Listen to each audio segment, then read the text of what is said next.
देखिए, इस वीडियो में हम बात करेंगे एसएससी सीजीएल 2022 टियर 1 एग्जामिनेशन के एवरेज अटेम्प्ट्स के बारे में।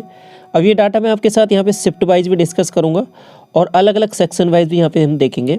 तो इससे ओवरऑल आप एक आइडिया लगा सकते हो कि कौन सी शिफ्ट है जो कंपैरेटिवली इजी है, कौन सी शिफ्ट है जिसमें स्टूडेंट ने ज़्यादा अटेम्प्ट्स किए हैं।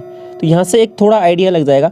अब देखिए, एक्चुअल चीज़ें तो आंसर के आने पर पता लगती है, लेकिन जो ट्रेंड होता है वो यहाँ से आपको पता लग जाएगा कि कंपैरेटिवली इस शिफ्ट में स्टूडेंट ने ज़्यादा आपके पास एवरेज अटेम्प्ट किए और दूसरी शिफ्ट में उसके रेस्पेक्टिवली कम अटेम्प्ट्स किए। तो ये चीज़ है ना, वो ट्रेंड होता है, वो ट्रेंड आपके पास आंसर के आने पर भी ज़्यादा चेंज नहीं होता है।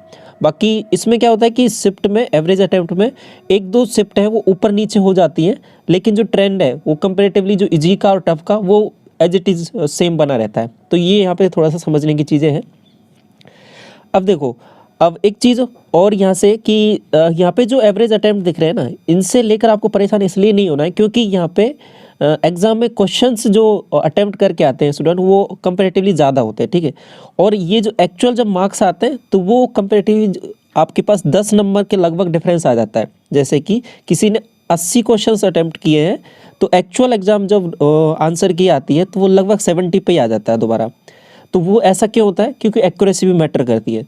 तो फाइनली ये जो भी यहाँ पे डाटा दिख रहा है, अब इससे लगभग जो करेक्ट अटेम्प्ट के बारे में बात करूँगा तो वो लगभग जो अब तक का जो ट्रेंड रहा है वो लगभग 10 नंबर का 10 क्वेश्चंस का रहता है। तो जैसे कि यहाँ पे 80 आता है तो वो 70 के अराउंड आ जाता है।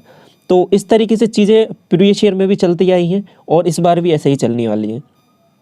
तो यहाँ पे जैसे कि रीजनिंग सेक्शन के बारे में बात करें तो अब ये यहाँ पे शिफ्ट वाइज का डाटा है। अब ये बहुत सारे स्टूडेंट का यहाँ पे डाटा कलेक्ट करते हैं, तो यहाँ पे पॉइंटों में आपको चीज़ें यहाँ पे देखने को मिलेंगी।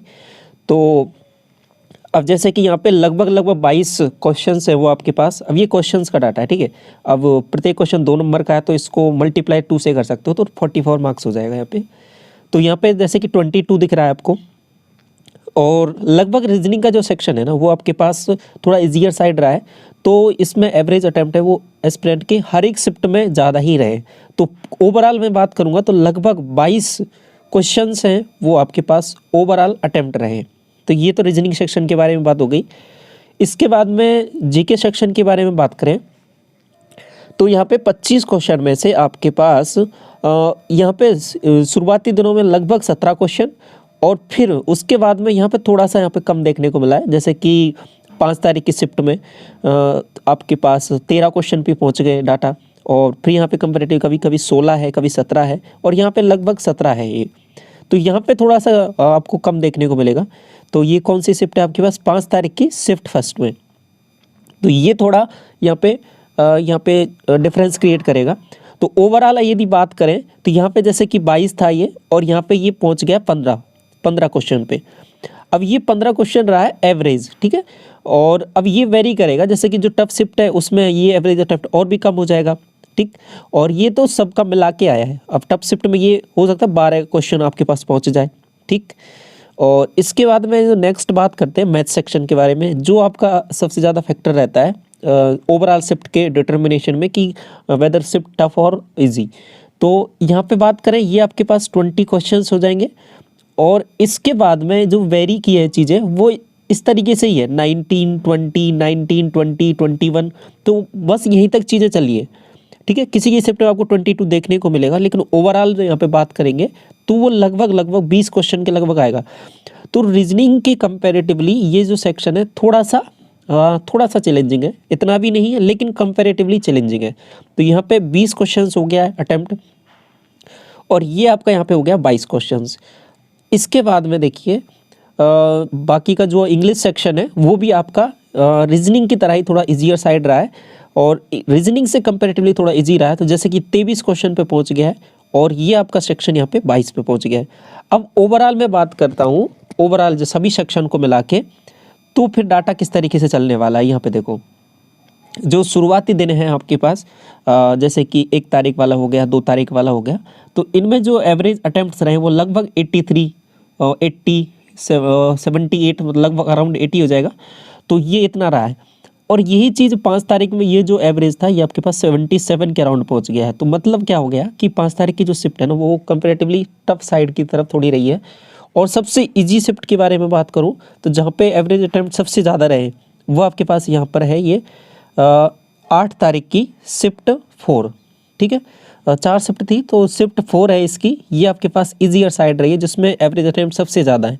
तो जो शिफ्ट एवरेज अटेम्प्ट जिसमें ज़्यादा होते हैं मार्क्स उसमें डेफिनेटली ज़्यादा ही आते हैं एस्पिरेंट के, तो उसको बेस मान के बाकी शिफ्टों का नॉर्मलाइजेशन करके मार्क्स बढ़ाए जाते हैं, ठीक है।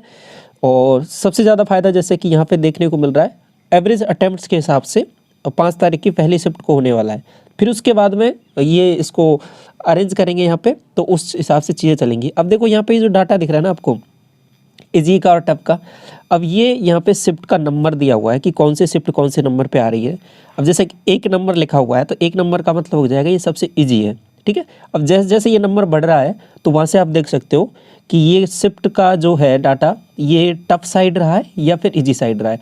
जैसे कि किसी का 34 नंबर है, ठीक है, 36 नंबर है, तो वो मतलब 36वें नंबर पे पहुंची है, तो मतलब इसका क्या है कि वो टफ साइड रही है। जिसका जितना ज़्यादा नंबर है यहाँ पे, जिसके 39, तो ये उतनी ज़्यादा टफ है, समझ पा रहे हो। क्योंकि इसमें देखो एवरेज स्कोर सबसे कम है, जैसे इसका 40 रहा है, समझ रहे हो, इसका 40 रहा है तो ये सबसे ज़्यादा टफ रहेगी यहाँ पे। तो बात समझ में आ रही है, तो यहाँ पे ये कंपेरेटिवली सबसे ज़्यादा टफ हो जाएगी ये शिफ्ट। तो इस तरीके से ये तो हो गया इसका ओवरऑल यहाँ पे शिफ्ट वाइज डाटा की कौन सी शिफ्ट टफ है कौन सी शिफ्ट इजी है। ये मैं आपके साथ शेयर भी कर दूंगा टेलीग्राम चैनल पे, वहाँ से भी देख सकते हो। और अब इसके बाद में जो बात है समझने की वो है इम्पोर्टेंट, उसको देखिए थोड़ा। देखिए अभी यहाँ पे जैसे कि आपको ये एवरेज अटेम्प्ट यहाँ पे दिख रहा है, इसको मैं लास्ट में आपको दिखाता हूँ, ये वाला डाटा ये दिख रहा है आपको 81। अब 81 जब एवरेज अटेम्प्ट है पूरा ओवरऑल, अब क्या एक्चुअल में इतना ही रहने वाला है मार्क्स, 81 के अराउंड तो हो जाएगा, 160 के अराउंड हो जाएगा, ठीक है, 160 162 मार्क्स। लेकिन नहीं, अब ये चीज़ें ना, ये जो रेस्पेक्टिव है ये यूआर के रेस्पेक्ट में होती है चीज़ें, ठीक है। अब ये रिजर्व कैटेगरी के बारे में बात करूँ तो यहाँ पे चीज़ें और वेरी करती हैं, ठीक है। क्योंकि जो एवरेज जो रिजर्व कैटेगरी रहती है उनका जो एवरेज अटेम्प्ट रहता है इससे कम रहता है। जैसे कि ओबीसी के हो गया, इससे थोड़ा कम रहेगा, ठीक है। अब जैसे ये 81 है यहाँ पर एवरेज अटेम्प्ट यूआर का, तो फिर जो बाकी का जो एवरेज अटेम्प्ट रहेगा वो इससे कंपेरेटिवली कम रहता है। और जो बाकी रिजर्व कैटेगरी है आपके पास, एससी हो गया, एसटी हो गया, ईडब्ल्यूएस हो गया, उनका और भी कंपेरेटिवली कम रहता है, ठीक है। तो ये बिल्कुल उसी तरीके से चलता है जैसे कट ऑफ में रहता है, अटेम्प्ट भी उसी हिसाब से रहते हैं।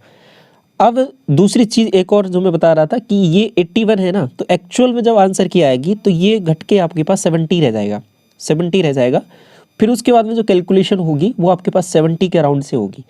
तो क्योंकि ऐसा होता है ना कि जब एग्ज़ाम दे के आते हैं तो ऐसा लगता है कि क्वेश्चन हमने किए वो सही है, तो अटेम्प्ट हमेशा इसमें ज़्यादा रहता है जो एग्ज़ाम इजी रहता है। लेकिन उसमें सिली मिस्टेक की वजह से या फिर कुछ गलतियों की वजह से जो एक्चुअल आंसर की आती है तो लगभग ऑन एन एवरेज जो आता है वो 10 मार्क्स का डिफरेंस, 10 क्वेश्चन का डिफरेंस आ जाता है।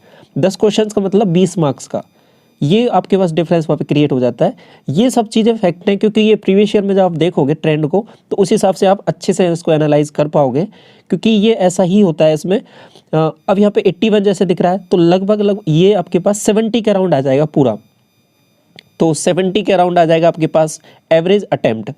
अब एवरेज अटेम्प्ट आ जाएगा 70 के अराउंड। अब बाकी जो कैटेगरीज हैं उनके लिए ये एवरेज अटेम्प्ट और कम हो जाएगा, जैसे रिजर्व कैटेगरी के बारे में बात कर रहा हूँ। तो फिर वहाँ पे जो कट ऑफ निकलती है वो जो आपके पास निकलती है वो एवरेज के अराउंड निकलती है, ठीक है, एवरेज से थोड़ा सा कम रहती है। ये बात और ध्यान रखना है, जो कट ऑफ निकलती है वो आपके पास एवरेज से थोड़ा कम रहती है। तो फिर फाइनली जो कट ऑफ निकलने वाली है उसका आइडिया आप यहाँ से आप लगा सकते हो, ठीक है। तो क्योंकि उसमें जो स्टूडेंट्स ये होते हैं वो उन्हें कंपेरेटिवली उसके टाइम से चाहिए होता है, जैसे वैकेंसीज़ के कितने गुना लेते हैं, तो वो डाटा मैं आपके साथ शेयर कर दूंगा किसी नेक्स्ट वीडियोज़ में।